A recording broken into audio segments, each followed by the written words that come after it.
Well, what do you make of your old boss's words?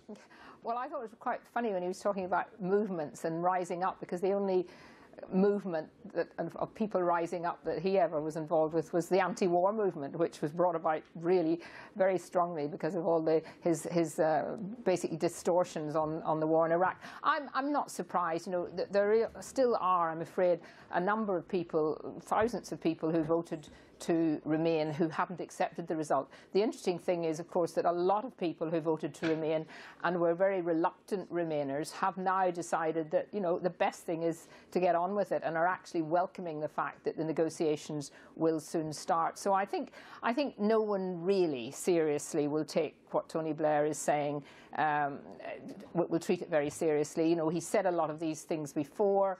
He's been involved in the fear campaign before the referendum. He said all these things about Northern Ireland before. None of it's, you know, been happening. And I'm really kind of quite sad that he doesn't feel that as a former Prime Minister, he should now, you know, he's travelled all around the world, he's made himself lots of money, he's come back. Why doesn't he just now, you know, go and find himself a job?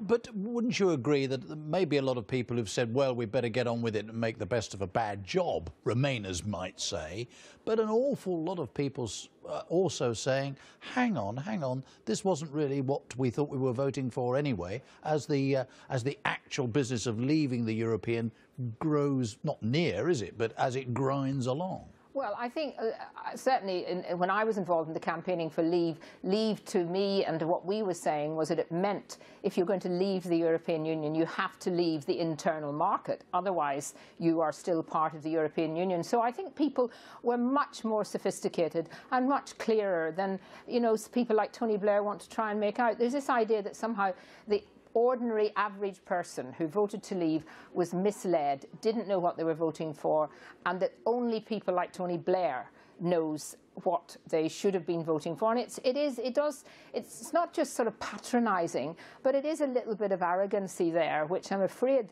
the former Prime Minister doesn't seem to have lost. And I don't think that it was a very good time for him to be involved in speaking out like this when, you know, there are thousands and thousands of Labour Leave voters going to be involved in the 2 by-elections coming up. So I think he should have been a little bit more careful about his timing as well for this speech.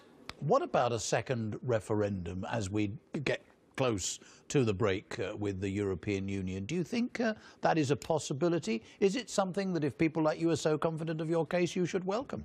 Well, I think we would win again, and we'd win by a bigger majority. But the point is now that, you know, this is a kind of European Union idea. The referendums were held over many years on different treaties. When countries voted against what the Commission, the European Union, wanted, they would just have another referendum. And I think the European Union leaders, the others, really did think that, oh, well, it's all right, they voted to leave, we'll just, you know, hang around and they'll have another referendum. That's not going to happen. We voted in Parliament that we would allow a referendum, and the referendum would be final. And the people voted yes by 4%, which was a big enough in a referendum with a huge turnout.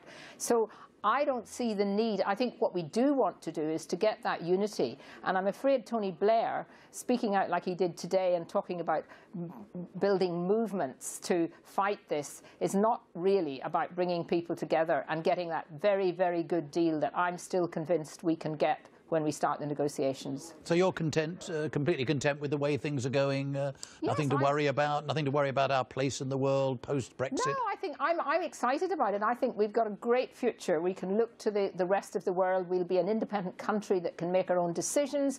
We'll be able to trade. We'll be able to, you know, it is just getting back to a situation where we, like all those other countries outside the 27, 28 EU countries, can make our own decisions and do working, cooperating, being friendly. Of course, people we want are all the European Union citizens who are here legally to be able to stay. That will happen.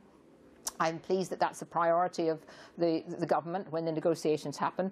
But let's get the Article 50 triggered. Let's get on with it. And that's, I think, what the vast majority of the public, whether they voted to stay or voted to leave, want to see happening. And Tony Blair is not really living in the real world.